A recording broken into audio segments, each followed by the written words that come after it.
wanting to keep peeking into the wrong things people had done. He saw another person smashing things on the street with a wine bottle, then a man in green clothes trying to take advantage of a drunk woman. And even more terrifying was a man pushing a garbage cart, whose real identity turned out to be an extremely brutal kidnapper, who had even killed someone to achieve his goals. To verify the truth, Jeff followed him all the way, until they reached a villa. The man reached into the mailbox and took out something, then quickly disappeared into the heavy rain. After Jeff pushed open the villa's iron gate and went inside, he immediately saw the messy state of the house. One could imagine how intense the resistance the kidnapper had encountered was, and as expected, the owner of the house was still inside. At this moment, a faint sound came from the bedroom. He quickly followed the sound to go check it out.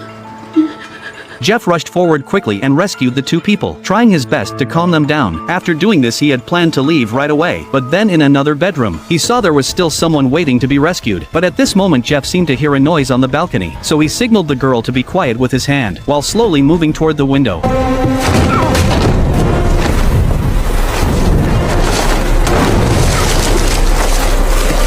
Jeff was suddenly pushed down from the building. Fortunately, the place where he fell was a swimming pool, which was covered with a thick rain cover. But soon Jeff felt that this thin layer of cloth was sinking rapidly. In the blink of an eye, he was completely engulfed by the water. Just as Jeff's consciousness was gradually fading away, the two people he just rescued suddenly arrived, taking tools to fish him out of the water. At the same time, the man was still plotting his next move, completely unaware of the danger behind him.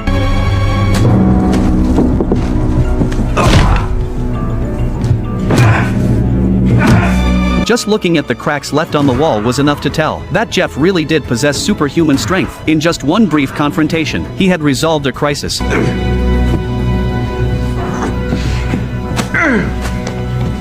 Afterward, Jeff quietly returned home, and this incident today had awakened his sense of justice. He thought that from now on he wanted to do more good deeds. The next day, he deliberately put the newspaper on the dining table, and when his son saw the story about the hero saving people in it, he immediately became certain that his dad was the mysterious hero. Jeff didn't hide anything from him anymore. Seeing this, his son immediately burst into tears, too excited to say a word. After this, it also cured Jeff's emotional problems. Having a sense of purpose made him feel much better. He even started treating being a hero as his job, and became completely immersed in this pursuit. Later, Jeff personally went to Mike's house to visit him, because this had allowed him to find his life's purpose, and he owed it all to Mike's help. But unexpectedly, Mike had also been keeping an eye on Jeff all this time, and reached out his hand wanting to shake hands with him. However, the moment their hands touched, Jeff saw flashes of Mike's past. He never would have thought that Mike had done all these things over the years, just to achieve his own goals. He'd once taken countless lives at the airport, and later even set fire to a tavern, leaving thousands of families shattered overnight. And even Jeff's train accident was also caused by him. At this moment, Mike no longer hid the truth, saying that everything he'd done all these years had been to find a superhero. Now that his goal had finally been achieved, he could die without any regrets in this life. These words made